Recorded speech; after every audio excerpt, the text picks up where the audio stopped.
ನಾನು ಯಾಕೆ ಈ ತರ ರೆಡಿ ಆಗ್ಬಿಟ್ಟೆ ಅಂತ ಅನ್ಸ್ಬಿಡ್ತು.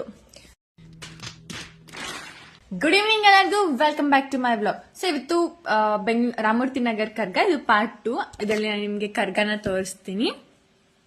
ಸೊ ನಾನು ಆಲ್ರೆಡಿ ಆಫೀಸಿಂದ ಬಂದು ತುಂಬಾ ಸುಸ್ತಾಗ್ಬಿಟ್ಟಿತ್ತು, because today was my day 1 ಅಂತ. ಸೊ ಹೆಂಗೋ ಒಂದು ರೆಡಿ ಆಗ್ಬಿಟ್ಟು ಬಂದೆ. ಅದೇ ಆಫೀಸಿಂದ ಬರೋಷ್ಟರಲ್ಲಿ ನನ್ನ ತಮ್ಮ ನಂಗೆ ಜಾತ್ರೆ ಕರ್ಕೊಂಡು ಹೋಗಿ ಜಾತ್ರೆಲ್ಲ ಎಲ್ಲ ತೋರಿಸ್ಬಿಟ್ಟಿದ್ದ. ಸೊ ನೋಡ್ಕೊಂಡು ದೇವರಿಗೆ ನಮಸ್ಕಾರ ಮಾಡಿಬಿಟ್ಟು ಮತ್ತೆ ಮನೆಗೆ ಹೋಗಿ ರೆಡಿ ಆಗ್ಬಿಟ್ಟು ಬಂದೆ. ಇವ್ರು ನೋಡ್ರಿ ಇಲ್ಲಿ ಟೆರೆಸ್ ಮೇಲೆ ಕ್ರಿಕೆಟ್ ಆಡ್ತಾ ಇದ್ರು. 12:30 ಸುಮಾರಿಗೆ ಕರ್ಗ ಬಂತು, ನೋಡ್ಕೊಂಬನ್ನಿ.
That's all today. ಸಿಗುವ ನೆಕ್ಸ್ಟ್ ವ್ಲಾಗ್ ಅಲ್ಲಿ. ಅಲ್ಲಿವರೆಗೂ ನನ್ನ ಮಿಸ್ ಮಾಡ್ಕೊಂತಾ ಇರಿ. ಬಾಯ್.